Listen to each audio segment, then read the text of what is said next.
You're listening to Building the Broncos with Nick Kendell and Carl Dummler, Broncos Country's leading draft and scouting analysts.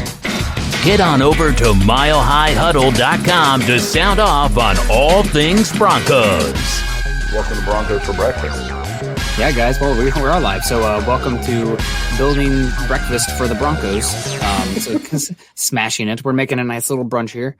Bacon and eggs for our listeners across the pond, the beans for breakfast. No, guys, welcome into Building the Broncos.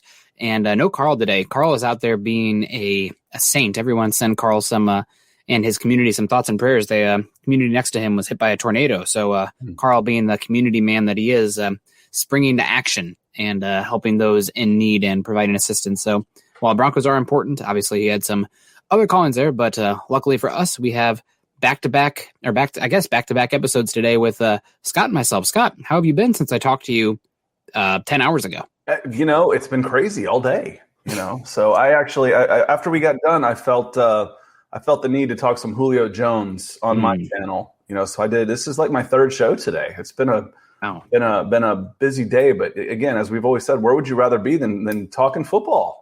So, right. I mean, gosh, did you call kids? Now it's 8:00, and kids are self-sufficient now. They're on their iPads. They're fed. They'll go to bed. I'm good. There you go. That's good. Did you end up calling up Julio on the cell phone during your live stream? Saying, no, I didn't. But what I did say was I think that he did not know that he was live. I'd bet a lot of money that he didn't know he was live because I followed Julio Jones since he was a 15-year-old sophomore at Foley High School in South Alabama. And I can't remember a thing he's ever said, ever. He is the most nondescript, non-quotable, I don't want to be in the spotlight wide receiver you will ever see. This didn't just happen. That was an accident. Yeah, that's accident's probably a kind word, but is what it is. We don't want to talk ill about Shannon Sharp, and I enjoyed First Take back in the day when it was Stephen A. and Skip. So it is what it is. It's a different format than what we have here. You pick a side, I'll pick a side, and let's just make quality TV, or I guess quality in quotes. Yeah, not for me. I also took a shot at them saying, well, nobody actually watches it on TV, so Julio probably didn't know they were live. Yeah, probably. Look at the ratings. Hopefully we can reach their ratings someday, though. I mean, that's a national audience. So, but guys, Building the Broncos tonight. You're joining us tonight. It's again, Carl's not here, but so it's going to be Scott and I back to back on Tuesday. Going back for second helpings of Broncos for breakfast. You can follow both of us on Twitter. You can follow me at Nick Kendell MHH. You can also follow Scott on Twitter at Scout Kennedy. You can follow the Building the Broncos Twitter account at BTB Football Pod. Also, guys, shout out to the producer behind the scenes, Buana Beast, at John K MHH. Make sure to follow him at him. Shout out to John. Follow our main mothership account on Twitter at Mile High Huddle. Also, guys, make sure you go to facebook.com/Mile High Huddle Pod. If you're joining us on YouTube today, please subscribe, like, and share. If you're joining us on Facebook, hit those thumbs up, heart react, whatever you're doing there. That is a heck of a lot of help. It's what someone said. I'm super confused. I agree with it in the chat in here. Is it morning? I'm in the heart of Waffle House country in the deep South. It's always breakfast time. Always. I can go get breakfast and scattered, smothered, and covered 24 hours a day. So welcome to Broncos for breakfast at night. Yeah, we're signing Nick and Scott in the evening. We are creatures of morning. I like fishing. And also I'm the type where we're going to reach the trailhead for hiking by 6 a.m., which means waking up at 3 a.m. And a lot of times that weeds out the people who aren't serious about it, which is A-okay with me. If you're down to do 10 miles and 3,000 feet of elevation gain, we'll meet you at the trailhead at 6 a.m. But that's fine. It's not for everybody. Came early, says Victor Rios. Thank you, Victor, for joining us. Broncos for dessert said maybe Denver dessert would be a little. We got to lean into the alliteration there, Jedi. But here we go. Swink talking about your comment earlier. No, Scott has journalistic integrity. Sharp, my favorite Bronco, and Sting, my favorite O-lineman, have not had integrity recently. Ooh, Swink. Man, not pulling any punches there. Well, the thing to remember about Shannon Sharp is, and Skip Bayless, is they're not journalists. They're media personalities. So take that for what it is. They're not journalists. So having journalistic integrity doesn't necessarily qualify for those guys because they're media personalities, plain and simple. Yeah, absolutely. And guys, I dropped the Scott's super or his YouTube link here on all these sites. Make sure you guys go and click that link if you're joining us on Periscope, Twitch, YouTube, Facebook, etc., etc. Click that and check out Scott's stuff. I actually guest appearance on his show last Wednesday and had a lot of fun talking about some of the greatest Broncos of all time. So let's first, before we even get into our topic here, let's pull up Muhammad's super sticker if we can. I know that he has one here.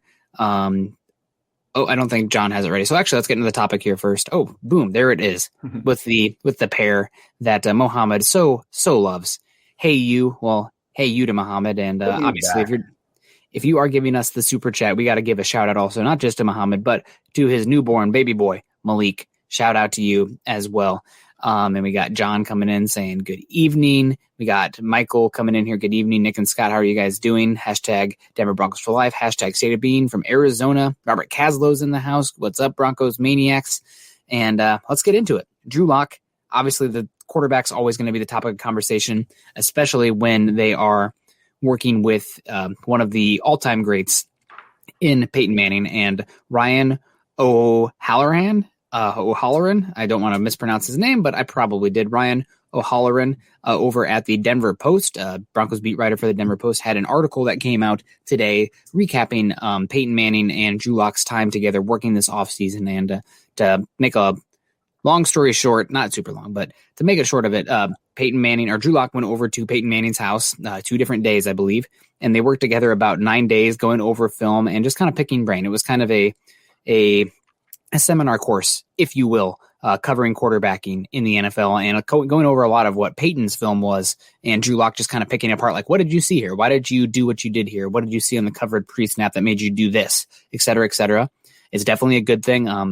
Obviously, a lot of people will say, oh, it doesn't matter. It doesn't matter. Maybe it doesn't matter that much, right? But 9 hours, but it definitely doesn't hurt. There it is. It doesn't hurt. No. It can only help. So, that was the point I was going to make is it certainly doesn't hurt to listen to that. That sometimes there can be too much information, and it all, it kind of goes against the keep it simple, stupid philosophy that I'm a firm believer on. But Peyton's not going to overwhelm somebody with it in a day session, so it's certainly not going to hurt. And that was key as well. Yeah, absolutely. And howdy to Dave Glassman. Howdy from ICT. We got Michael Paul coming in here. Time to get lock and loaded. Dion saying maybe he put in the work. Speaking of lock, and BX Bronco Jedi saying I miss breakfast live, but Chipotle mayo goes great with fries. Ooh, that does sound good. How about a good garlic aioli? That's like the zesty ranch squeeze dressing that I was talking about. That's it. Yes, that's exactly it. I put that on pizza. It's great. Really good. And Shane Daniels has a good question on here too. He dropped a super, and we appreciate that. What do you think is the one thing the Broncos need to do to make that big leap forward to become a playoff team? I got an easy answer. I want you to go first, though. I got an easy answer. Let's see if we have the same one. Excluding the quarterback position. So obviously that's a big one because that goes not only scoring more points, but protecting the football. Both probably go the most with quarterback position. But something we talked about a couple of episodes ago, not on this, but Broncos for Breakfast, which every Tuesday and Thursday morning, 8 a.m. Mountain Time, Broncos need to take the ball away better. They last year were okay taking the football away, and part of that is the Broncos aren't playing with a lead very often, and teams don't really respect that offense, so they're not being aggressive to the point of reckless with the ball. They feel like they can be a little bit more conservative, which means that the Broncos aren't going to be creating as many turnovers, but still, this is a team that is predicated on defense. They've been doing a great job over the last few years keeping defenses out of the end zone. They give them a few yards, but yards don't equal points, guys. It's 2021. Like let's change our perspective of what defense means. But turnovers, they haven't taken the ball away enough, and they just need to do better in that department. Well, and I'm gonna my easy answer for Shane's question, and Shane again, thank you, was get and stay healthy. There you go. If you've got the people, if you've got your best players available and on the field, this is going to be a good team. Aside from the quarterback position, the quarterback position is the big obvious one for everybody. So for me, the next one is get and stay healthy. If the Broncos can do that, they're going to take a big leap forward. Injuries were brutal to this team last year, all the way from Von Miller, Bradley Chubb, to your number one wide receiver. And all of that has a trickle-down effect. I like to mix my sports analogies here. If you lose a closer, and you may have just lost one guy, but then everybody else moves up in the rotation into a role that they're not necessarily used to. And it makes you didn't just hurt one position, you ended up hurting 5 positions in your bullpen. So that's how the losing a number one receiver does. You lose a number one, now everybody's elevated. Now you're weaker in 3 other positions. Your wide receiver 1 is weaker, your wide receiver 2 is weaker, and your wide receiver 3 is weaker. So, Cortland coming back strong, Von Miller coming back strong, Bradley Chubb cleaning up that ankle. All of a sudden, you're cooking with gas. Yep. No, absolutely. So that's a good one as well. The injuries were a big deal last year. The Broncos, I think, had the second most money end up on injured reserve in the NFL, only behind the 49ers. I know that Football Outsiders didn't pity the Broncos as much when it came to injuries. I think they had the 9th biggest impact as far as injuries last year, according to their formulas. But still, you're on the right of the bill curve there. You hopefully would have some regression to the mean. So getting healthy there will be big. But I come back to the turnovers. I think the turnovers also are a big part of staying healthy as well, right? You're down to your 7th, 8th in cornerback last year. Mm-hmm. You're down to no Von Miller. I mean, you need those guys to take the ball away. So so that's an easy I cheated. I cheated and just talked. Okay. Let's get healthy, because then everything else that we're talking about from schemes, tactics, production, all that should get better. It should be. So for me, that's the easy answer: is let's get and stay healthy. Yep, and it looks like we got some stars here from guessing that's what the hand reaction means from John there. I always love teasing John in the background. Also, he's got the coolest hat. I need to get me one of those. We'll do that. If we don't have a graphic, we'll make something up for you. Stars. But Michael coming in with the stars. Michael, we really appreciate it over on Facebook. Shout out to you. Thank you so much. We appreciate that. Also, he said earlier, good evening, Nick and Scott. How are you guys doing from Arizona? Beautiful Arizona. I'll have to get down there someday. I'm more of a forest and mountains kind of guy when it comes to the wilderness, but there is some beauty in the desert as well. I'll tell you what, though, so am I. And when you go through New Mexico and Arizona, you'll appreciate the raw landscape. First time I drove through New Mexico and saw the stacked stripe rocks going up the canyons, just gorgeous. You get up into the desert and up there, it's just beautiful. So yeah, you got to see it all. This whole country, there's so much to love. So go see it all. Go see it all. Yeah, I'm all up here in the Pacific Northwest. Need to get to Hawaii. Need to get to Alaska. Need to get out to Montana, too. Glacier, number 1 on the bucket list right now. Kyle Chapin coming in here. New to the channel. How do you guys feel about the Javonte Williams pick? Scott, I'll kick this off to you, because obviously you guys, if you're new to the channel, welcome, first off. Congrats, Kyle. This is going to be a good time. You're my new best friend. But we both talked about Javonte Williams leading up to the draft pertaining to the Broncos and also the Falcons, a team that Scott, Falcons fan, covering the Broncos, so he doesn't have those biases, which you love to see. But we were both talking about needing a power back that can run between the tackles for both of our schemes. And Javonte Williams was the guy that we both liked. So how do you feel about Javonte Williams for the Broncos pick 35? Well, I know that some of the question was not necessarily around the player, but did the Broncos need to trade up to get him? Or should they have waited a little bit? And one of the stats that Nick pulled out that I absolutely love is he broke the most tackles or had the most yards after contact in college, and that's so important, because at scouting these guys, especially from college to the NFL, I said if you take this quote out of context, I'm going to sound like an idiot, but speed is overrated. Yeah, I know. Let me explain. If you've got a 200-pound guy that runs a 4.4 but can't break a tackle, he's useless in the NFL.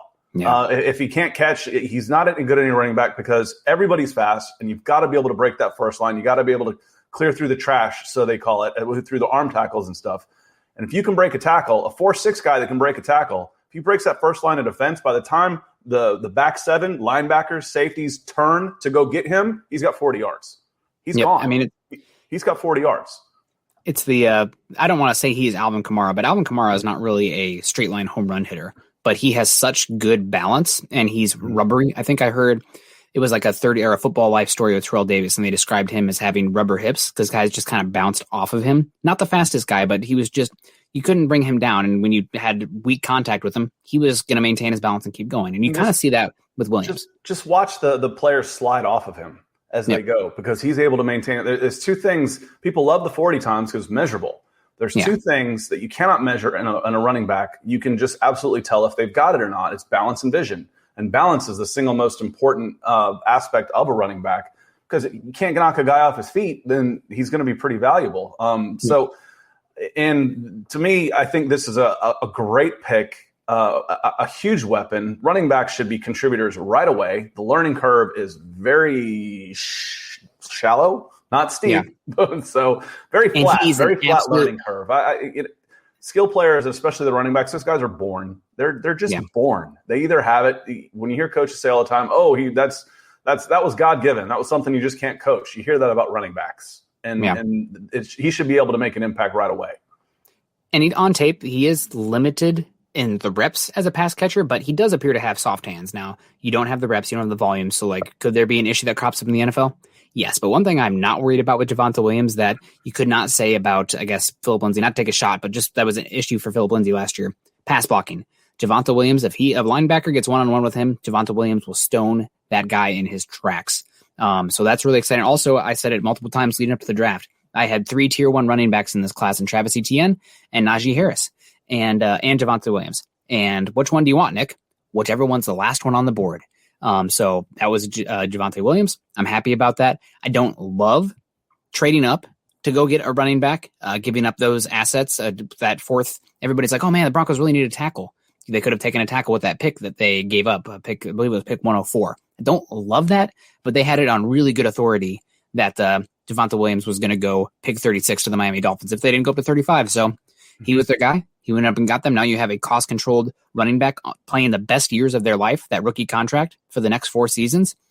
You use them up, second rounder. You let them walk. It is. It's worth a second rounder for sure. And Nick, let's highlight In the Shop with Willie real quick. About 5 comments up because a lot of people are new who haven't seen us on Broncos for Breakfast.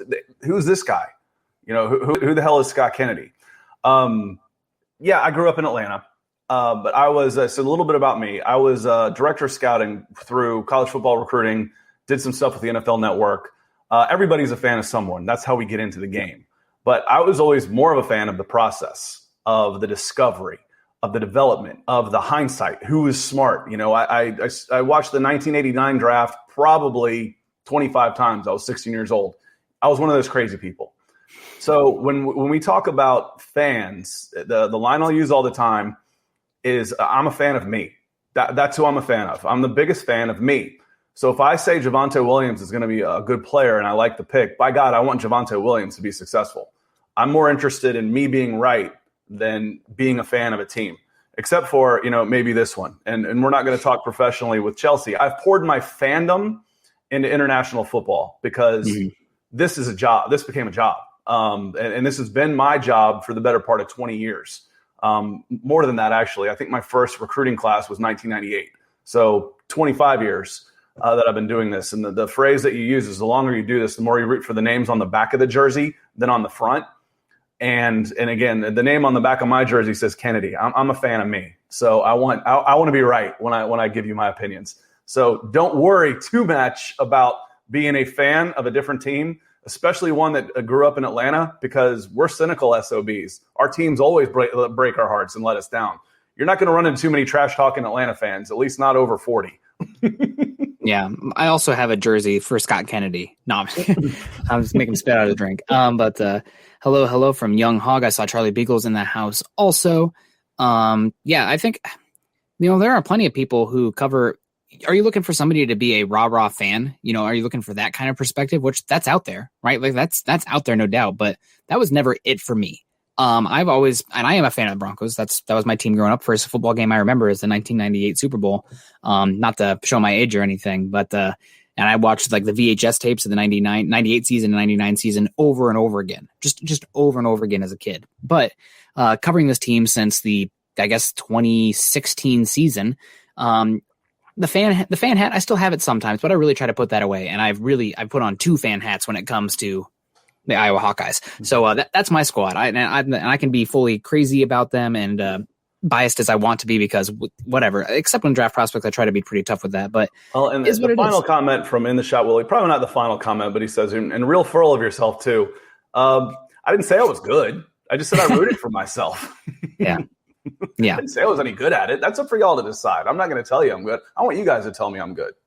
Time will tell. Okay, we got a super sticker here coming in from Stew Meat with the, I believe it's a fox, maybe it's a red panda there, showing the love, and we're feeling the love, Stu. Thank you very much, and a cute picture of you and your kid in the back. It's a little small, but it looks like rocking a rainbow shirt, and you looks like you're rocking a Bronco hat there as well. So, Stu, thank you very much. We appreciate it. The red panda, red fox love, and back at you.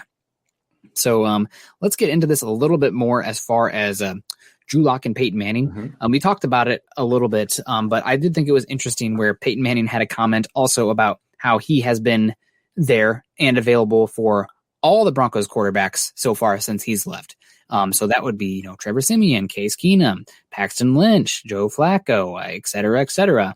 And while that's great, don't get me wrong, I think there needs to be a little bit of a break pumping and just some realism when it comes to 2 sessions for 4.5 hours each working with Peyton Manning. It's not like Drew Lock is in Peyton Manning boot camp where Peyton Manning wakes up, with a megaphone in his ear at 6 a.m. like time to get up. Yeah, and he talks about how much like Drew Lock is living and breathing football right now, but there is some innate ability where some guy, like you said earlier, born not made. I think that is true for quarterbacks as well. Now they have to be crazy people. We talked a little bit this morning about Kobe Bryant, Michael Jordan, just that persona where you have to be like a psychopath to achieve that level of greatness, like that obsessed with your craft.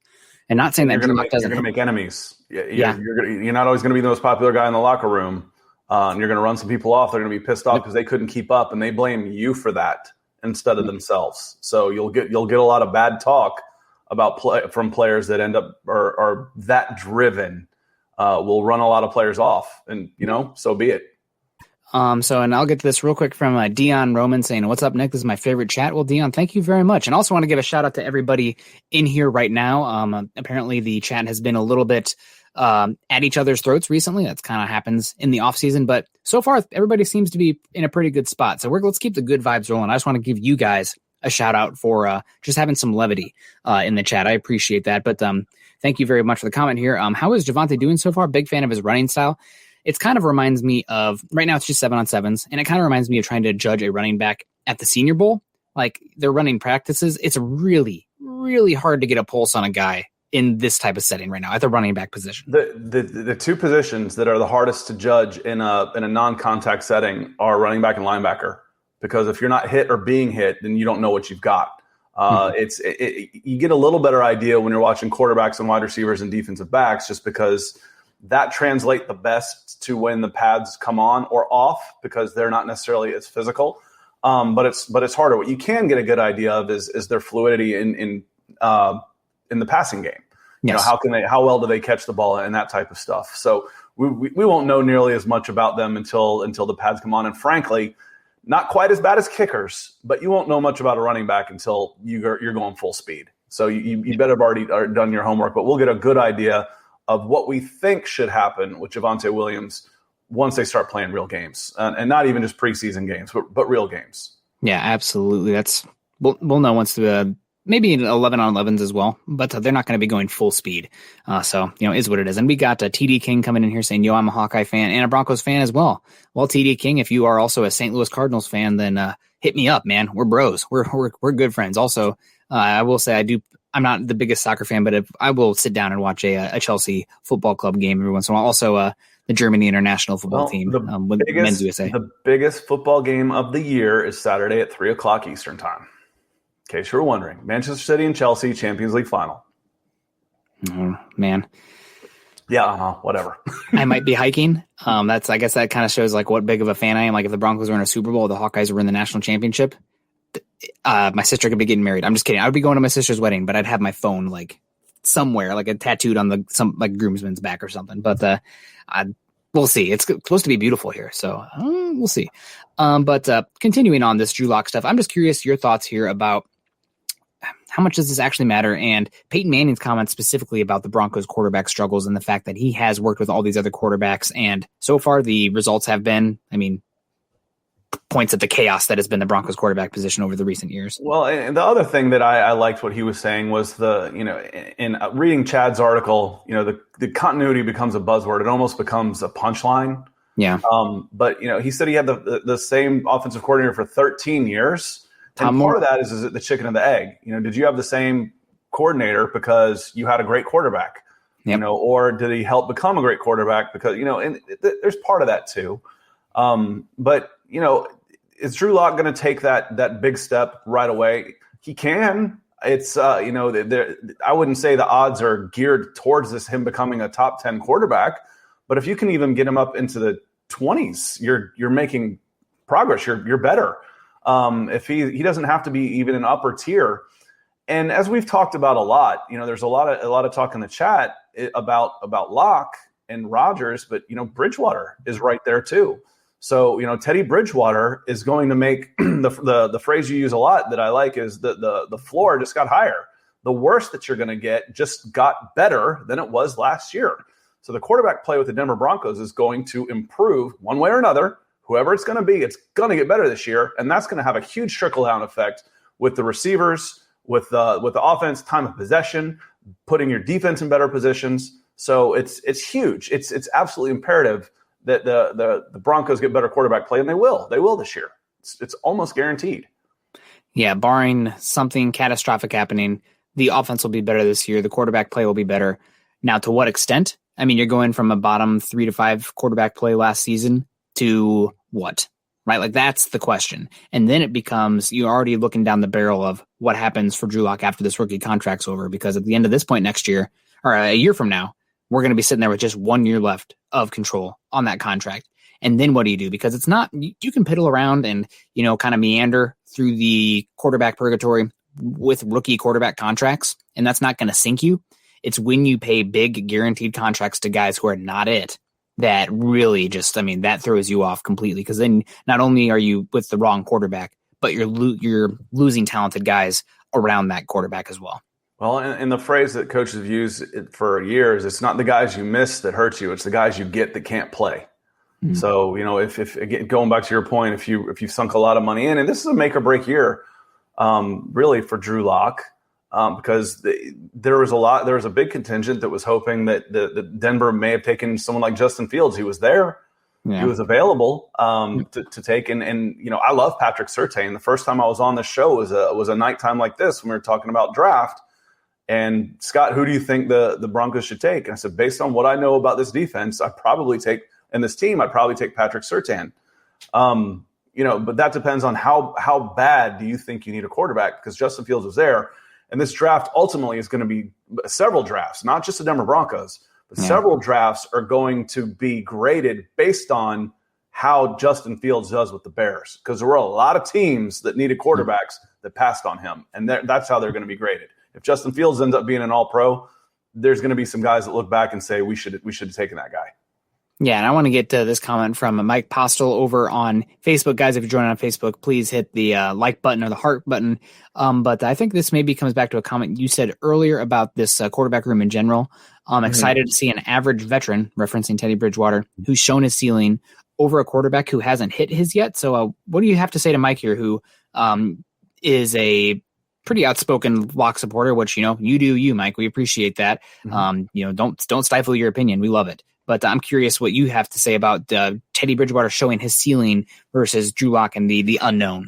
I would say Teddy was on the ascendancy when he got his leg just about snapped in half. I don't think he's ever going to his ceiling. I don't think he's ever going to hit it again. Frankly, the injury is going to prevent that. But can he be a game manager? Yeah. He can be a guy that limits the mistakes, put you in good situations. And what Teddy Bridgewater does is he's a leader of men. He's an absolute leader. He's not always aesthetically pleasing. He might look awkward in some of the things he does, but players rally around him. If you've seen even his first public interview, when he said, I'm here to help. It's a quarterback competition. I've enjoyed being here with Drew Lock. We get along great. I'm here to make this team better. I'm here to make players better and hopefully maybe even make them better men. He said something similar to that, but better men. You've got to have some arrogance to say something like that, and he can say it without arrogance because it's genuine. That's who Teddy Bridgewater is. And it's like, oh, great. Maybe you should be the team chaplain or something. But no, this is a guy who was a terrific quarterback in Minnesota, won a bunch of games in mop-up role with New Orleans with 5-0. He got a big contract again. You're lucky that someone else is paying it, that he can do a job. If everybody else is who they should be for the Denver Broncos, Teddy Bridgewater can absolutely do a job. So if he's playing his best, you look at we went through, Nick, on Broncos for Breakfast, we went through what we thought the record could be. What did I have? 12 and maybe 11-6, I think I came up with, or 12-5 overall. I think you had him at 11-6 or 10-7. I think we both did. Was an 11-6 season? I think I had him at 9-8. Okay. Yeah, so you're a hater. I try to temper expectations because I feel like every year you do this and then it's always like, oh, they didn't perform up to expectations because XYZ. So always it's like when you're trying to predict your March Madness bracket, you have to pick a 14 seed upsetting a 3 seed, right? Like there just has to be one in there. Otherwise you're not doing it right. The 5-12 is always popular. Yes. So there was a chat I wanted to get in here from Manny Weiss coming in here saying Rodgers and the Packers have not won the NFC game. The NFC, or not represented the NFC in the Super Bowl since they last won the Super Bowl.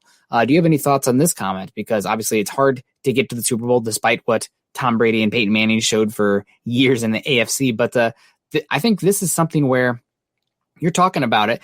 This might be one of the very reasons why Rodgers is very upset about his situation in Green Bay. It's not because Rodgers hasn't been a good quarterback, and it's not that the Packers have done a terrible job surrounding with talent, but it also doesn't seem like they understand what they have or appreciate what they have and like are going in on having this quarterback, right? Like it's like when the Broncos, like what we just saw with Tom, he has to be chafed about seeing what Tom Brady just did in Tampa Bay, right? Like just like they go out there and they go all in on Tom Brady. Why can't they do that with me?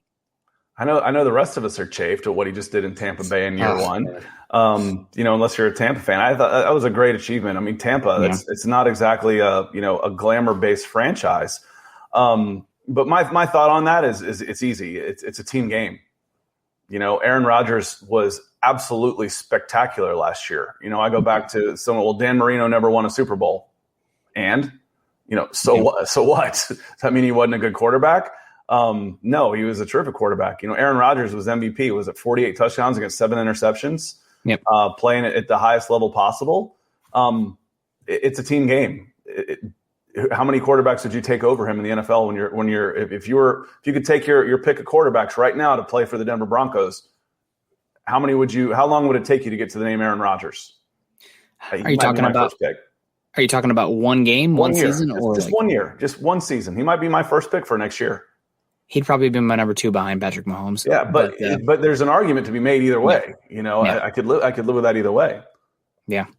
No, absolutely. I mean, if you can get Rodgers, I think you got to at least look into it. I know some people in the chat maybe are saying they shouldn't do that, but is what it is. And BNS coming in here with the interesting crow picture there. A lot of crows out here in Seattle. Crazy. But the best TB is not even as good as a middling lock. Are you saying the best Tom Brady is not even as good as a middling? Oh, okay. We were just talking about Tom Brady. So Teddy Bridgewater. I mean, the big thing about Teddy Bridgewater versus Locke is that I think Locke can do things, make plays that are wow. But the way this roster is set up right now, you don't need somebody who is the main driver to score points because this offense isn't lacking in talent. You need somebody who can protect the football and accentuate the weapons that they have, right? Like you don't have to have. It's not this John Elway, having to go out there and play hero ball when Jerry Jeudy is getting separation. And if he's the second read and you hit that on time and give him a catchable ball, you can move the offense and do things. So go ahead. I think if I was taking the flip side of that, I could make an argument for what he has to say, for what BNS is saying. It's like, oh, they're 11-5. Again, going back to this is a team game. He made a Pro Bowl with 14 touchdowns and 9 interceptions. He was the Pro Bowler because he helped lead his team to 11-5 record. Well, obviously it was more than just Teddy Bridgewater there, and that was his second year as a 23-year-old kid before he got hurt. We can go back and look at some of the other quarterbacks and what they did at 23 years old. We did that last week when we were talking about Josh Allen as our breakout player, and let's make the case for Drew Lock. If you look at the first 18 games of Josh Allen, they look a lot like Drew Lock's. So will Drew make that step? Would Teddy have made that next step as a 24, 25, 26-year-old player? They're not all Patrick Mahomes and Deshaun Watson. Those guys they're special. They are. But do you need special on this team to win and win big. I mean, to get to the playoffs and save people's jobs, you don't. To get over the hump that is, let's just call it 3 top 12 quarterbacks in the entire NFL in the division, in Derek Carr and Justin Herbert and Patrick Mahomes, maybe top 14, top half quarterbacks, all in one division. You do need better than middling, I would say, unless you get lucky on the injury front. The ball bounces your way a few times in those games, which can happen, but you do need better than average. But average and protecting the football and running the offense might be enough to save some guys' jobs in this coaching staff. And I know a lot of people are thinking long-term here because you say you know what Teddy Bridgewater is and you have this idealized of what Drew Lock can be. Doesn't always work out that way. But you got guys who are fighting for their job this year, and they're going to go with somebody that gives them the best chance to win this year. Yeah, and it's not going to be about potential. It's not. This is a team that wants to win now. And what it says to me is if Teddy Bridgewater is a quarterback, it's a stopgap. It means that Drew Lock isn't going to be the answer, and they're going to have to go get another quarterback. That's what you can read into that. And as we said this morning, whoever is in on day one, the quarterback battle isn't going to stop because as soon as either one of those guys struggles, there's going to be calls for the other one. So there's going to be pressure on these two quarterbacks. There's pressure on every NFL quarterback, but there's going to be pressure on these guys with someone looking over their shoulder and fans looking over their shoulder pretty much all year long, assuming they both stay healthy. Yep. And we got Flyfish Hunter coming in here saying, I remember the Kyle Orton days. I'm afraid Teddy is similar to that. Yikes. Well, Kyle Orton was okay quarterback, bottom guy. He's kind of like he's just classic journeyman quarterback who's going to bounce around the league for a while. Good enough to get paid, but not good enough to land somewhere as a starter. That could be what Teddy Bridgewater is. I will say that Teddy, coming off the injury, is a little bit more mobile than what Orton was. Orton was one of the most statuesque quarterbacks in his time, and that's even different than what the league has transitioned to today, where the legs and running ability of the quarterback is even more important than it used to be. But I guess not dating all the way back to like the Otto Graham days, but 80s football onwards, the mobility of a quarterback is more important. But it's possible, right? Let's not lie. Like Teddy Bridgewater, you got him with the Panthers eating a good chunk of money and only cost you a 6th-round pick. So, and part of that is because of the contract. Part of that is them doing right by Teddy because Teddy's known as one of the best guys in the league, et cetera, et cetera, et cetera. But still, Teddy Bridgewater, if he becomes the guy, if Teddy Bridgewater becomes the franchise quarterback with this team, that would be an anomaly. Just like at this point, given the data we've seen from Drew Lock, if Drew Lock becomes a franchise quarterback, a top 10 quarterback in this league, that would also be an anomaly. Doesn't mean it won't happen. Anomalies happen all the time, but you wouldn't bet on them, right? I'm not really that much of a betting man, but I don't know if I would bet on either of them becoming, decade-long top 10 quarterbacks from this point forward. Yeah, like you're saying, with either one of them, is either one of these, I think that's more of the question, is either one of these guys the starter in 2 years? Teddy's not going to be. Teddy Bridgewater won't be the starter in 2 years. He's here as an insurance policy. It's more up to Drew Lock to take that step forward. And if he can't, then there's going to have to be somebody new coming in. Yeah, but they're going to get a chance. The question was one of the questions we had this morning was, how much time do you give Drew Lock? None. The answer was none. The time's going to have to be earned. So because again, the people that are there are out for their jobs, and they're definitely in a win now mentality. There's no building for the future right now. It's time to win. Yeah, nope, absolutely. That's a good point. Somebody had a comment earlier about what's more important for a defense's success, sacks or turnovers. I've been looking for it for a bit. I cannot find it. This is kind of a thing where you have some confounding in there, right? Like if you have a team that's able to get a lot of sacks, that's probably going to lead to more interceptions and turnovers, and strip sacks as well. But the turnovers are probably, outside of points given up, turnovers are probably the second most important stat you can find. Yeah, but one leads to the other. If you're getting sacks, you're pressuring the quarterback and forcing turnovers. Yep. And a sack fumble. So, I would say the most important thing is pressure on the quarterback because it's going to lead to both. If the quarterback has time to throw, you're not going to get turnovers. Plain and simple. So I don't think they're mutually exclusive. Not to be too much of a nerd here, but a little epidemiology lesson for you guys. Confounding is the word of choice here. study done, a bunch of people drinking coffee in France, a bunch of people drinking coffee, and a lot of them get cancer. It's like, oh man, what's going on here? Is coffee leading to cancer? Well, guess what they're also doing besides drinking coffee out on those little cafes? They're also smoking cigarettes, right? Like the coffee is the confounding variable here. So there you go. And we got Phoenix coming in here. But you can train Locke to be the point guard as you can't train BW to be WoW. And I think he means Teddy Bridgewater to be WoW. And in theory, that's true. But when the bullets are flying, that's that some guys will revert back to their who their true identity is. So we'll see. I mean, I don't know. I also worry about Drew Lock becoming too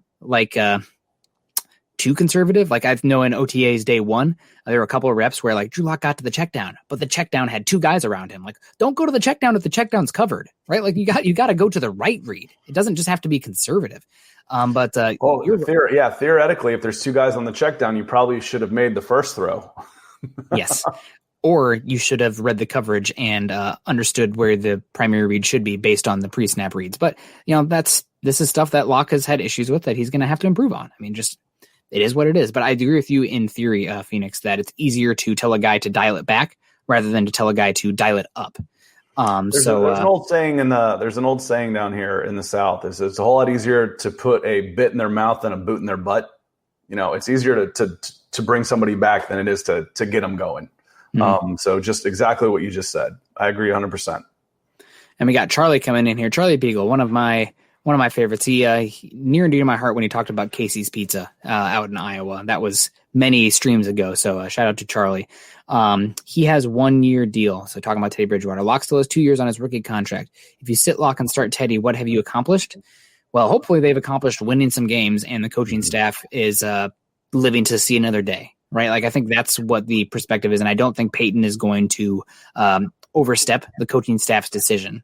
So that's where I'm leaning. In the shop with Willie, I'm going to put you in timeout, man. You're hurting my feelings now. Casey's Pizza is disgusting. Breakfast pizza at Casey's is awesome. And Casey's is a national treasure in the state of Iowa. So don't be hurting. Now you're just hurting my feelings.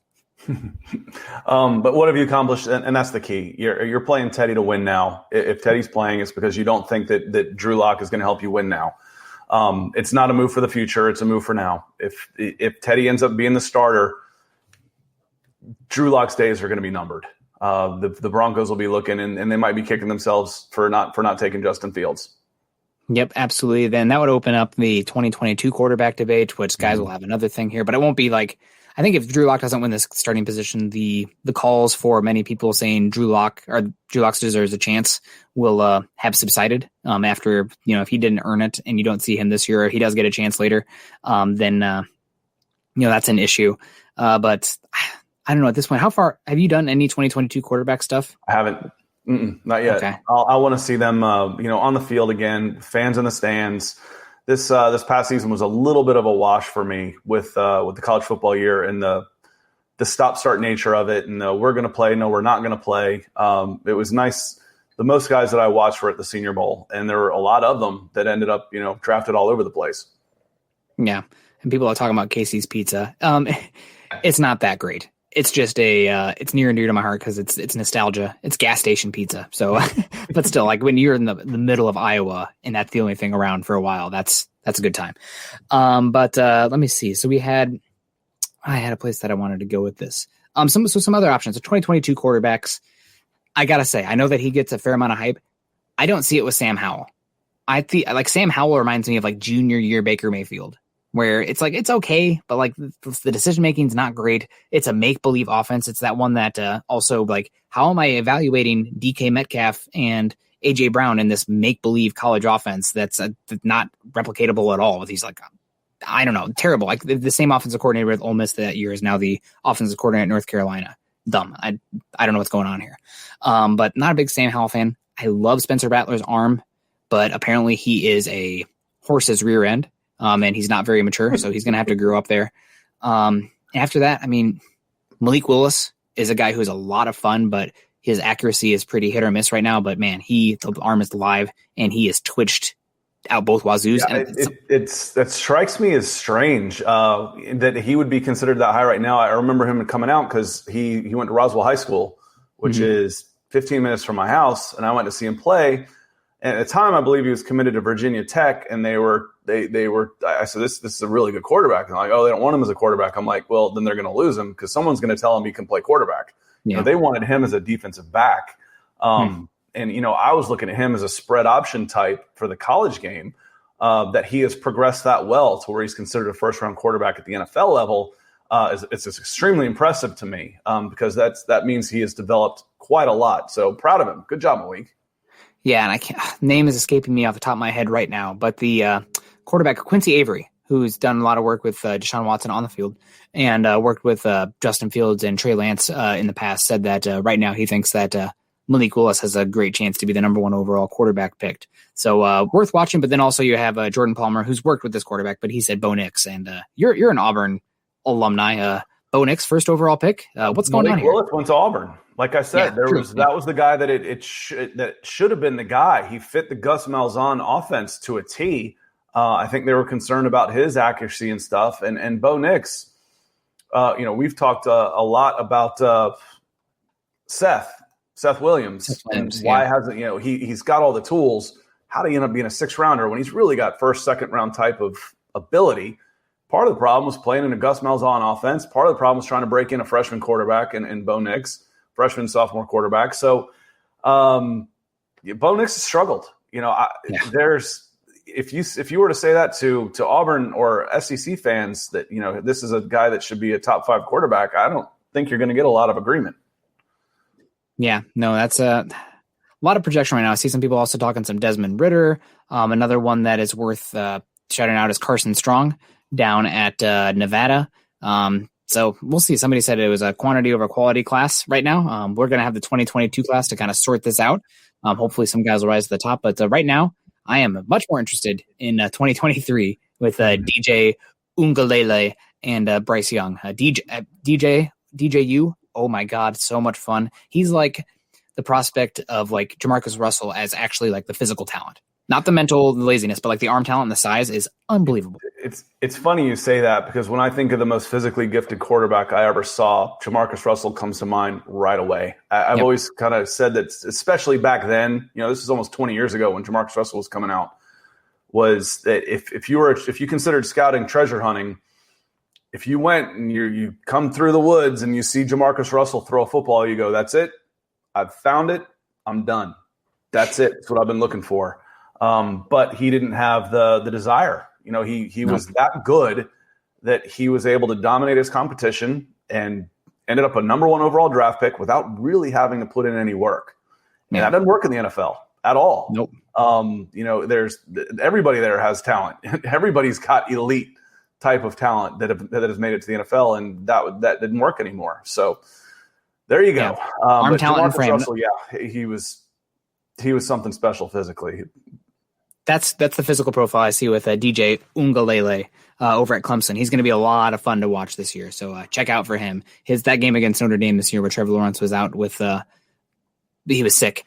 They lost, but man, it was so much fun, so much talent for a true freshman out there just slinging the rock. So I think Cortland Sutton also had an interview today, hyping up his guy Drew, hyping up his guy Jerry Jeudy, and I'm curious your thoughts here. How does Cortland Sutton coming back affect Jerry Jeudy, and how does Cortland Sutton playing with Jerry Jeudy work? Well, his interview was so great. You can just tell. You never want to say that it's a blessing in disguise when someone suffers an injury like that. But what it does is it teaches them how much they really want it. And you could tell that Cortland Sutton is just dying to get back on the field and how hard he works. So they even had to back him off a little bit because you can overstress other things. You can slow down your recovery by ended up working too hard. And is it possible for him to come back stronger? Yeah, because he can come back stronger and faster than he was because he's worked harder than he ever has in his life. But as we've talked about, one of my biases is I like bigger receivers. And a receiver that's going to depend on his size, 6'3", 215, 220-pound guy, is going to not be as affected by an ACL as a slot guy, as a quick twitch type cornerback speed receiver. So I think he's got a chance to come in and pick up at least close to where he was. And if you can get 90% of Cortland Sutton, that's going to help Jerry Jeudy. And if you just remove the intangibles, just taking some of the pressure off of him, just not just in coverage, but in day-to-day life. He didn't have to be a number one type of guy. Our number one's here. Now you can just relax and fit into the offense. You got big Cortland's going to take some of the pressure off you. Now Jerry Jeudy can ease back into the role that he was meant to play. Like I said, the trickle-down effect, when you lose your number one, everybody else gets elevated a spot. They might not be ready for it. So putting everybody where you think they belong and let them play up or down to that level, it's going to be great for both of them. Yeah, absolutely. And last year we saw Jerry Jeudy have a crazy amount of uncatchable targets where they were just peppering him the football.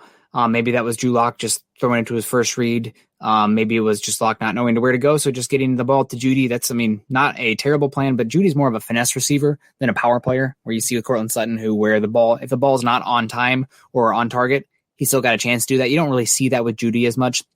It's a different type of receiver. But I'll be excited to see those guys together this year. I think they're very different skills at wide receiver, and that means they can win in different areas and cover different niches. So that'll be great.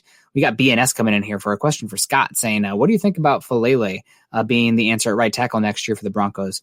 He's a top 2 tackle, and he's talking about Daniel Falele, the 6'8", 420-pound dude from Minnesota, I believe. All I know is that Chauncey Golston and AJ Epinesa took his lunch money when they played Minnesota. He was too tall, just a little too tall. Yeah, I don't have a comment for that. I'm gonna have to plead ignorance on him. I don't know enough about him, frankly. Apologies. Okay, well, he's fun. He's been at Minnesota for a while. A lot of people thought he would come out this year. Didn't end up coming out, but he's good. He's not my favorite tackle in the class. The best one I've seen so far is. I haven't started working. When you say you're talking Gophers, not Vikings. I haven't started working on next year's draft class yet. So yes. I can't answer with any kind of knowledge on those guys yet. Yeah, and Aaron Lynch saying, show some love for the boys. Hit that like button. We're at 29 right now, but let's get to that cool and smooth 30 for Terrell Davis, of course. And just bringing it back, I'm kind of a lot of these guys. I watch football games holistically at first, then I'll kind of dial in to specific prospects to watch. And when I watch the games holistically, guys flash, and I'm like, okay, who's that? He's a sophomore. He's a freshman. Writing that name down. Yeah. Evan Neal at Alabama, right tackle this year. Might have been the best player on that offensive line for them. Wouldn't be surprised at all if he's a top 10 player. Just so powerful. You talk about Scott. You actually have had a comment early on our Broncos for Breakfast days where you said there's 400 guys that are 6'2", 6'3", 300 pounds. There are only so many body types that can actually play the tackle position. Evan Neal has that body type, and he's not too big either, right? Falele is good. And I just think he plays his pads are a little tall, so that negates some of the mass that he has, right? It's just physics. But you don't see that with Evan Neal. While he's still a big boy, you don't see him getting over his pads, losing balance, and guys getting under him as much. So he sticks out to me. And we have Mo Ron coming in here saying top tackles prospects, Evan Neal and Rasheed Walker from Penn State. That's another one. I think there's a tackle from Miami, Nelson, I think, also that has some hype. Pretty early on that when I watched Brevin Jordan, like, oh man, that tackle, he is moving great. I'm excited about that. So knows your tackle next year for the Broncos, guys. I'm already saying I'm going to be hyping it. If it's not quarterback, going to be offensive tackle and edge rusher, because those are first round moneymaker positions. Yeah. And that's why I was so high on Penei Sewell early when we talked about, I thought he should have been the first non-quarterback taken in this draft. Was a big fan of his as well. And again, the game's about the quarterback position, either the quarterback or protecting him or sacking him. There's your money positions right now. Yeah, absolutely. And I think there's another one, either Ole Miss or Mississippi State, another tackle. So we'll get into it, guys. We got and Zion Nelson here coming from Mo Ron, saying that Zion Nelson was the guy. So love the name. There you go, Mo Ron. But yeah, any thoughts so far about this Broncos? We can get back to it here. The Peyton Manning, Drew Lock stuff. How much right now? Let's say out of 10. Let's spin it on you. Out of 10, how important is it that Peyton Manning and Drew Lock are spending time together, working together 2 nights, 9 hours total, going over tape, going through stuff? How much does that matter? From 0 doesn't mean a hoot to 10. Wow, Drew Lock's now going to become a Hall of Fame quarterback. I'd say it's a 5. It's average. It's another weapon in the it's another arrow in the quiver. It's something else that you can add on to all the things that he needs to do to take that step forward. And again, as Peyton said, he goes, ever since I retired, I'm available to all Broncos quarterbacks as a resource. So he'll be working with Teddy Bridgewater too. And how can that be a bad thing? I told y'all earlier, I like crossing over my different sports analogies. It's like having a Hall of Fame pitcher next to you. How do you approach this? How do you work this guy? How do you hold the seat? How do you do these things? Having that as a resource can only be helpful. But at the end of the day, these guys still have to go out there and make the plays, and Peyton can't do it for them. And if he could do that, then it'd be a 10, but he can't. So, obviously. So I think it helps. I don't think it's going to be necessarily the difference, but every little bit helps for sure. For sure. Yeah, no, for sure. I think of it, not to get too nerdy here, we'll go to a school analogy here. Peyton Manning is, you have 2 night-long tutoring sessions with a Rhodes Scholar in physics before your big physics exam coming up, or your final exam. And it's great that you have that guy. It doesn't hurt at all, but how good of a student is that person? How much have they worked beforehand? What is their just natural aptitude to absorb things? And how are they under pressure, right? Like, are they somebody who can take what they learned and apply it willy-nilly? Or is it when the bullets are flying live, they go blank? Their mind just goes, they go into a trance and like, okay, I'm going to revert back to what I've been doing this whole time. So there are a lot of factors to it. It doesn't mean that working with that guy is bad, but is it actually going to make an impact? Or how much of an impact? We won't know until we know. So that's is what it is. And we have a super here coming from Mr. Boggins, who asked me to join him for an adult beverage at some point. Hands are off the wheel. Hands are off the wheel, John. I love John. Sorry. We need one of those flashing warnings on here. If you have epilepsy, you might want to look away. Yeah, and Mr. Boggins coming in here. Having Peyton worked well for Trevor Siemian and Brock Osweiler. See, I do think it's a little bit different for Trevor Siemian and Brock Osweiler because Peyton Manning was trying to prepare as a starter for most of those times, right? Like, so it's different than coming back and being the mentor, the tutor, the teacher, versus Peyton trying to be a competitive student himself then and trying to learn and put himself in a best situation. But it's not like Space Jam here where Peyton Manning touches a football, puts his power in the football and gives it to Drew Lock. If only it were that easy. But, we'll see. Yeah, I appreciate the super there. And, I agree. It's not the difference maker, but it doesn't hurt. It's not going to be oh yeah, well, he's talking with Peyton Manning now, everything's solved. No, everything else. There's a lot of other things that still have to go work. I think of it almost like a finishing school. If you make one read better, if you know one coverage better, every little bit helps. There's so much that goes into this. It's why to me it's the greatest team game in the world. There's so much strategy that goes into this, especially at the quarterback position, where it's not necessarily nearly as much physical ability. The league's a bigger, faster, stronger league, but the intangibles that if you can pick up on those things from a Hall of Fame quarterback who's willing to teach you without ego, with just trying to help, because that's where he is in his life. Great. Why wouldn't you listen to Peyton Manning? It can only help. Yeah, no, absolutely. I did. Peyton Manning, I don't know if you guys have seen the Peyton Manning SNL, but that's probably one of my favorites of the last 10, 15 years. And I would love a skit of like Peyton Manning teaching. It doesn't have to be Drew Lock, but somebody playing Drew Lock. And in that article, they said Peyton Manning was going over some of Peyton Manning's old tape. So just Peyton sitting back, like just throwing his highlights, like, oh yeah, I think it was a cover one. I don't know. I just threw a laser in there. It was great. Like it was a stogie and a bourbon or something, just having a good time. Then I hit 40 years old and had to pay attention to where I was throwing. Yeah. Yep. One of my favorite Peyton stories was when he was at Tennessee. There was a quarterback there named Todd Helton, who was probably very familiar with lots of Denver Broncos fans. And he was a quarterback at Tennessee. And they asked him, they said, when did you decide to go full-time baseball? And he says, the first time I saw Peyton Manning show up at practice. And I thought that was a pretty good quote from a guy that ended up being one of the best of the game in Todd Helton. Oh man, did Randy Johnson play football too? I don't know if he did or not. Todd actually played a decent bit in his first with Tennessee, and this was when Tennessee was Tennessee, not a mid-level SEC program. To be fair, this is when Tennessee was 10-2, 11-1 Tennessee. Yeah, man, back in the glory days of Knoxville. I'm not a big SEC guy myself. I know you're down there in SEC country, following the Dogs, alma mater of Auburn as well, but. Anytime the SEC, one of those teams can kind of fall off a little bit, I'm okay with that. It doesn't hurt my feelings that much. Although I will say one of they have a lot of good football players. When Tennessee was Tennessee, LSU was 5-6. So it doesn't happen in a vacuum. Someone else is taking the reins there. Yeah.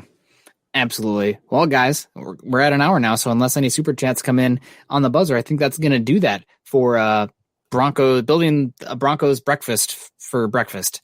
So thank you, Scott, so much for joining us today. Again, Carl will be back hopefully next Tuesday, but he was answering an emergency response. His hometown and the community next to it was hit by a tornado, and Carl, being the community servant that he is, said, guys, I love you. Building the Broncos is important, but I got other places I got to be. So shout out to Carl and everyone at Carl on Twitter, at Carl Dummer MHH. Give him a shout out and wish him well, because I know he's got a lot going on right now.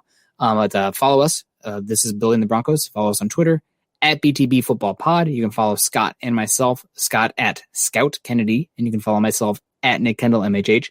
Also, guys, follow our Twitter account at BTB Football Pod. Follow us at Mile High Huddle. If you are joining us on YouTube today, please subscribe, like, and share. If you're joining us on Facebook, click those thumbs up.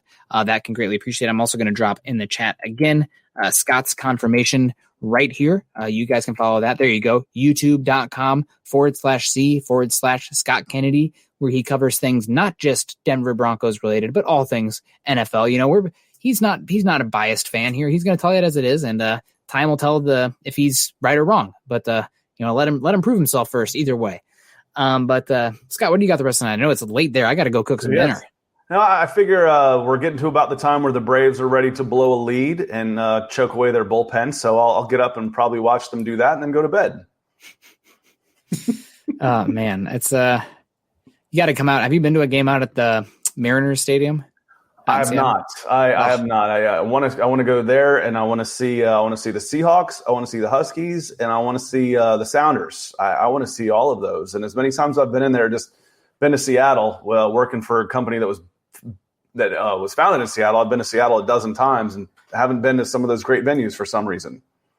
Man, beautiful, beautiful stadium. Just walking the concourse across the Sound. You got the Olympics, Cascades off to the east, Rainier to the south.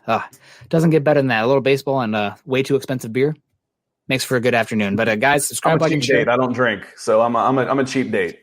Well, that makes two for me. All right. Well, we appreciate you guys. Have a great one. Stay safe. We'll see you all. Scott and I will see you again on Thursday morning at 8:00 Mountain Time for Broncos for Breakfast. Carl will be back next week, next Tuesday. And the episode is at 6 p.m. Mountain Time. So appreciate you guys. Stay safe. Love y'all. Go Broncos. You've been listening to Building the Broncos. Join Broncos Country's deep divers at milehighhuddle.com to keep the conversation going.